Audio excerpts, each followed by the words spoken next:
Good morning, Rock City. Ah, do, do, ah, do, do, ah, do, do, ah. We will rock you. Put your city in the comments. We will rock you. Put your city in the comments. We will rock you. Put your city in the comments. We will. Be ready.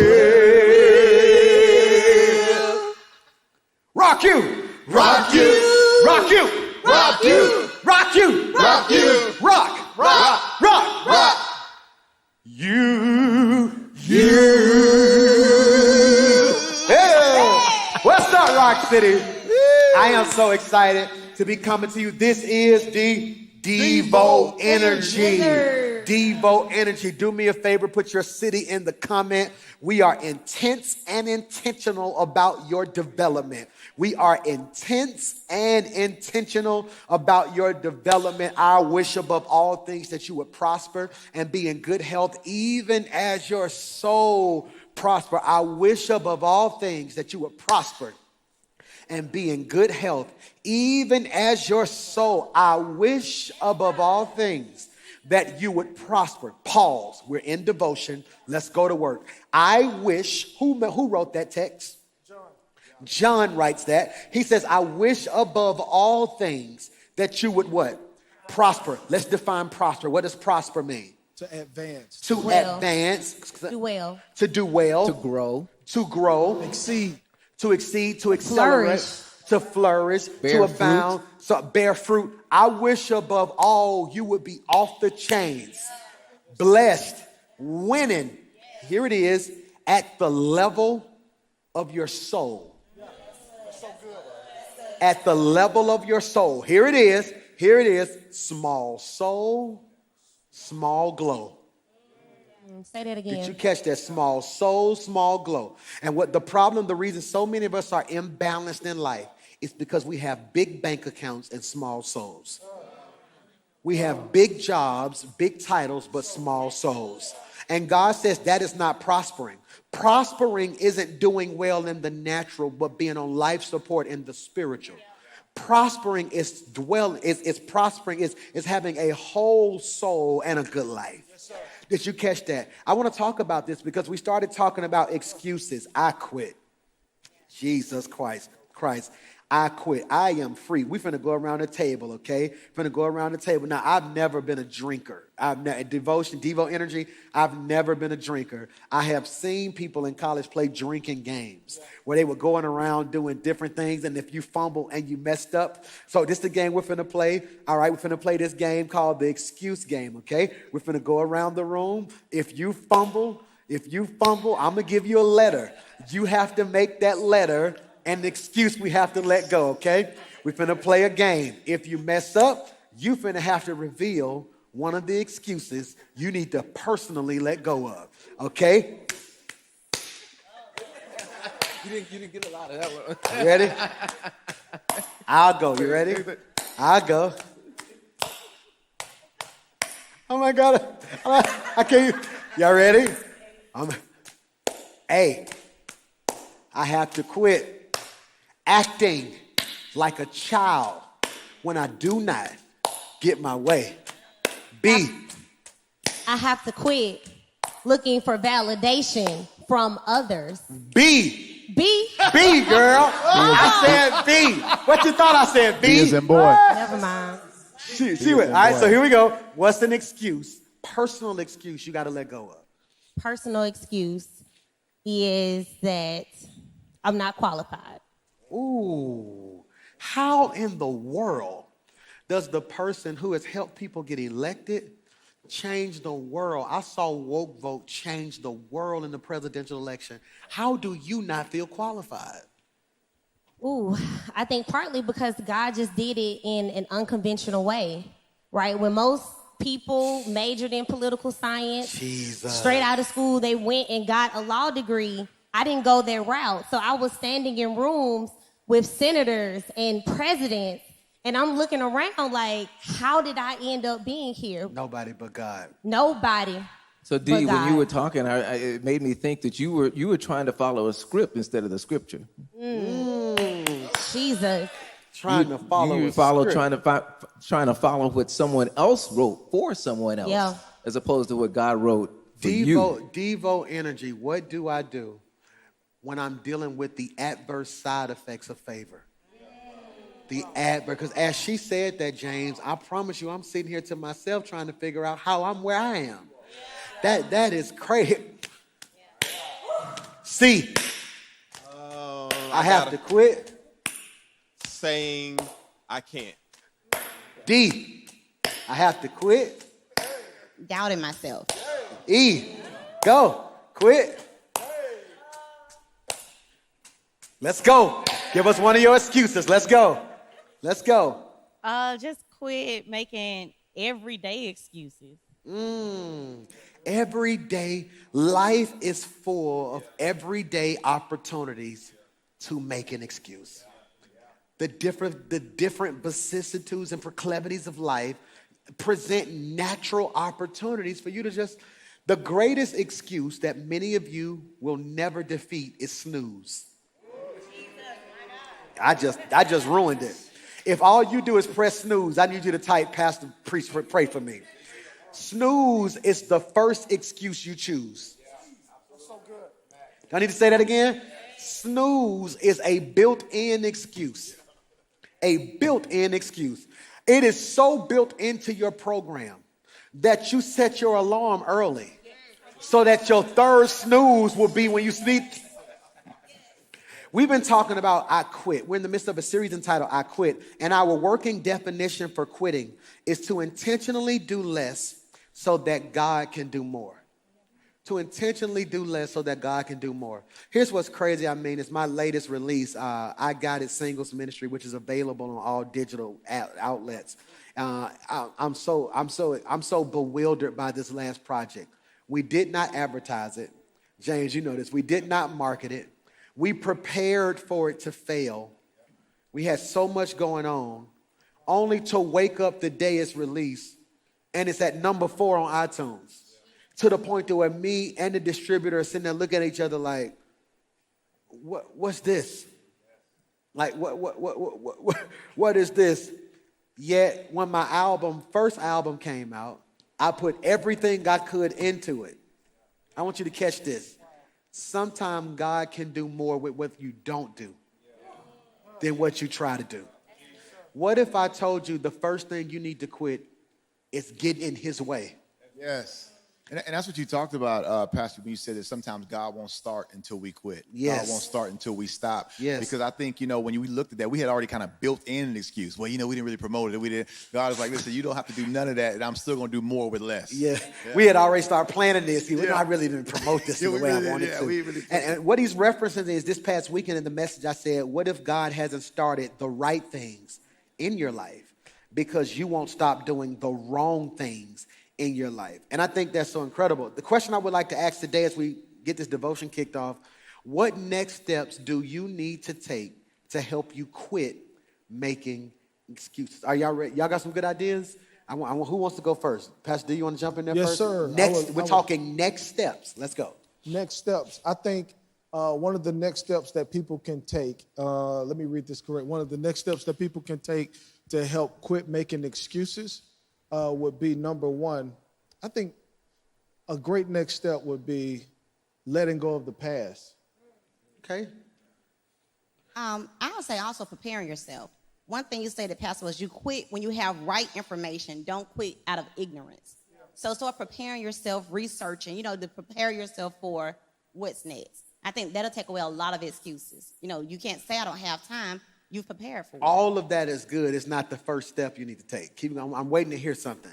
Let's go. I want Carlene to go, then I'll Go, jump Carlene. in. I'll say be strategic and write it down. It's not real until you write it. And a lot of times we carry things in our head. Oh, I want to do this. I'm going to do that. But we never write it down, and it never becomes realistic, or it never becomes, fulfilled because it stayed in our head. That's good, but it's still not the excuse I'm waiting Well, to for hear. me, the first step is prayer. The first step is to go in the Word and to pray for discernment and then to get right. You know, to get rid of all of the excuses. You got to get right. That still ain't What the about first. the first step is admit that you're making an excuse? Admit that it's an excuse. Right? The first step we have to have is we have to it. You can't fix what you won't admit. You have to acknowledge it. You got to acknowledge it. Like I'm listening to what everybody, we got to get rid of the past. Well, we have to go to God in prayer. Well, we might need to write it down. Well, we need to go to God. Well, I believe the first thing. No, you're going to be fixing stuff that ain't broke. But I think, Pastor, this whole scenario really is like case in point. Because when it comes to dealing with excuses, the hardest thing for us to do is say, I've been making excuses. And it's the hardest thing to do is to admit it. And I think I'm going to argue that maybe even before that, PMJ, and I never want to, disagree. I'm going to just pull somebody's own message. I think retrospective inspection. Because sometimes you got to look at some of the things and say, okay, this is an excuse. That'll help you identify some excuse in your life. Let's do this. I'm not above reproach. Let's build this. Step 1, retrospective inspection. Let's go with that. When you're right, you're right. First step, retrospective inspection. Let's look back in the past so I can do a proper assessment of what was and wasn't an excuse. Absolutely. Step 2 would be admitting and accepting what you discover. It's hard to admit what you're not aware of. Jesus. And oftentimes when it comes to excuses, those are blind spots that everyone else can see them, but you can't. Stop. That's the big phrase of the day. Excuses are blind spots. Keep going, because I cut you off last time. They're blind spots. So oftentimes when we're making excuses, other people can see them, but you can't. And so when you become aware, like you said, retrospective inspection, what you're doing is holding up a mirror and being honest about yourself. That's why I love this I Quit series, because you're speaking to a part of the soul that most people don't preach to. In the soul, you have your mind, your will, and your emotions. And your mind is how you think, and your emotions is how you feel. This is dealing with the will, which is how you choose. And so this I Quit series is really dealing with a process beyond salvation, and that's surrendering. And most people struggle in this area because, if we want to be honest, we're control freaks. We want to be in control of everything. And so with this series, you're really challenging us to pull out that white flag and surrender to God and say, God, I'm taking my hands off of it because I live in a culture that challenges and praises me doing too much, being too busy to get better. And I really love this series because it's really challenging us in a different level of our faith of doing less so that God can do more. I'm going to just put my feet up. I'm surrounded by giants in the faith. Tip, come on, it's devotion. I mean, that was so good because one thing I thought about was I took my sister to the doctor. And the doctor told her, in order for you to get well, you need to bed rest. Meaning, I need you to quit. Wow. You keep going, doing. But in order for you to get well, I need you to quit. Yeah. And Pastor Darius, another thing, beyond having a difficult time admitting, it's also hard to ask. It's hard to ask someone, am I making an excuse? We'll go to the doctor, as you said, if we're in pain, because we trust the doctor. So who around us do we trust to ask and then to hear and listen and say, is this an excuse? It's hard to admit it sometimes if you just don't ask. I feel like this is an AAU meeting. I want to kind of say my name and everyone say, hi, Darius. Hey, everybody, I'm Darius McClure. Hi, Darius. And I've had an excuse addiction that I've really been challenging this year, and that's to finish whatever I start. That's good. Because I really look back over the past, say, 5 years of my life. I started a lot of things that were great and promising, but I didn't execute and finish all of them. And what I love about it is this is really challenging me to really go back and not necessarily try to create new goals, new dreams, but to pick up what I committed to God. Imagine if you just finished what you started. Yeah. Imagine if you finished all the things that you started. Yes. Where would you be now? Yes. I think that I think what we're really discovering is how important it is to have discussions about our excuses in community. When y'all started talking, I was thinking about my time in corporate America. We used to do 360 evaluations. Yeah. I couldn't just go in a room and tell them what I thought I was good at. I had to have a conversation with this person and that person and this supervisor, this person who worked in the same feel so that they could say, hey, here's some of your strengths and here's some of our weaknesses. And one of the reasons I think it's so easy for us to make excuses is because we're the only ones we're allowing to evaluate ourselves. Wow. But when you're in a community and now everybody gets a chance, I can lower my guard, forget my pride, be humble enough to let somebody evaluate my life. Now I can get a look at myself from somebody else's perspective. Hold up, we see number 3. Because we talked about awareness, we talked about admitting. Now we see number 3, accountability. Yes. Accountability is so important. Love it. Scripture says iron sharpens iron. In other words, you become like who you rub on. And when we look at that, oftentimes we're iron people with plastic circles. I'll say that again. We are iron people with plastic circles. I can't be a man or woman of steel if I'm surrounded by people who are comfortable being Devo energy. Somebody type plastic people. Plastic people. Come on, man. So the first step, I'm going to try to bring it all together with our last 5 minutes, is awareness. The second step is admitting. Third step, accountability. Fourth step, action. Yes, sir. Action. So let's talk about what are the next steps. So step number 1 is what? Awareness. In step 1, I look back, I look in, I look forward. Is that fair? I look back. It's 3-6. I look back. Then I look within. Then I look forward. That's futuristic expectation. All right. After awareness, we have admitting. I then have to have the faith and the maturity to admit this was an excuse. One of the biggest excuses we have at our church, especially among our staff, is I'm waiting on PMJ. That's the greatest excuse among the staff. Well, I got to get with PMJ. I'm waiting on PMJ. I was telling Pastor James, I think I told you, and I think I end up telling you, I said, I don't think everybody realized I'm giving you the space to just lead. I'm not about to say, hey, do your thing. I'm going to give you the space and see if the thing is in you. Did you catch what I just said? Yes, and it's admitting, now, listen, I don't need Pastor Mike to do X, Y, Z. He's going to give me a vision. He's going to give me a seed. I'm going to run with it. Did you catch what I just said? And one of the greatest excuses I have as a pastor is the team will do it. See, because excuses are both ways. I can't keep fussing at Leslie about something she's not doing if I'm not creating some type of inspection, awareness. I got to look back, forward, in. Admittance. I got to be realistic and honest about where I'm weak and where I'm strong. Number 3 was accountability. And that was so beautiful what you guys said. It's having the proper community. The proper community, the proper group of people. Iron sharpens iron. You become like who you rub on in the spirit. Somebody doing some rubbing. To be very clear. You become like who you rub on in the spirit. All right. Then we said action. At a certain point, it's time to do. I said in the message, there's an invitation, then there's a command. He says, I'm sending out the invite. The invite is for those who want to send back reservation. Oh, shucks. How did I miss that? The invite is for those who want to RSVP. See, you only send out invitations if you need a list to know who's coming. Then, so what if the invitation revealed who wanted to be there? The command revealed who needed to be there. That's so good. Invitation. Hey, I'm coming, put my name on the list. That's why they say the laborers.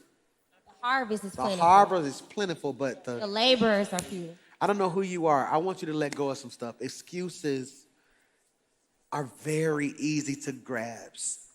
And we're getting to a place now this week where we're just saying, I quit my excuses. I want you to commit to God. I want you to commit to being what God called you to be. My brother, Pastor Darius, said something that I want to challenge as well. He said, man, there were so many things I just stopped and I need to pick it back up. For some of you, that may not be true. You know what I'm saying? Because what if the quit that he did was divine? You know, what if that quit was divine? You know, what if I look at it, I've been doing music. I sent a screenshot to everybody who sings with me where I had Amazing. I had all of these songs in 2016 I had been playing with. And I sent a screenshot. I had made a playlist on my phone full of these songs I had recorded in my basement. And I showed them the date and said that was 2016. And then somebody said to me, Pastor Mike, you should have been put that out. No, I shouldn't have. It was seasonal. And I said this, holding on, and all completion ain't divine.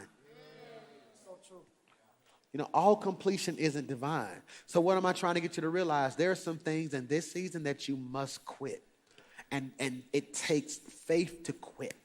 And I want you to become all that God has called you to be, man. I'm loving devotionals. This is Devo energy. This is Devo energy, and I'm excited about it. Anybody want to share a last thought before we leave? A last thought? Anybody got something on your heart you want to share? You look like you got something you want to say, Roy. Come on, don't jump in. I've been watching you for 7 months. I've been trying to figure out the balance between waiting and patience. You know, we are taught to wait on God, to be patient on God, but the action step means you can wait too long. So part of the excuse is I'm waiting on God. I'm waiting on God. Well, you can sit over there all day, but God has called you to that action. So don't use God as an excuse. Yeah. Say, I'm waiting on him. Yes, we have to be discerning. We have to be patient. Yeah. But we also have to understand and know when it's time to take action. Which one of y'all want to jump in there? You got to come quick. I'll jump in. Okay. So Come very quick. I think waiting is the action, patience is the attitude. Yes. Patience is the fruit of the Spirit. Yes. But when it comes to waiting, when Isaiah says they that wait, that puts you in the mind of a server. So when you go to a restaurant, they're waiting on you. In other words, they're serving you on an assignment. And so when you look at this waiting piece, it's not necessarily as you sitting and doing nothing. It's you actually serving. It's not with a passive the action. attitude. Right, with the attitude. Exactly. Waiting is you serving. Patience is you being served. You know, so for me, when I see waiting, it is me serving. When I'm waiting on God, I am still in action. I'm in serving. When I'm being patient, God is preparing to bring something to me. You know, so for me, I love how you said it. One is the action, one is the attitude. And I want to submit to you, it's not just the ability to wait, it's how you act while you're waiting. I love you guys, man. I'm excited about this series. If this series is blessing your life, I want you to stay connected. Make sure you download the app. We have so many great things popping up.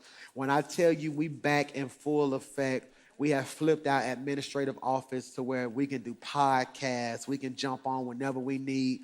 I have let the reins go. Everything doesn't have to be polished. Content is king. We may pull our cell phones out and record us just in the office talking about certain stuff. And before you know it, all access, Rock City on Demand is in full effect. I speak by faith. This is a blessed day. God is covering your life. All good things are coming into your place and into your dwelling. I speak your will, nothing more, nothing less, nothing else. It's in Jesus' name. I love you. I'm praying for you. Peace.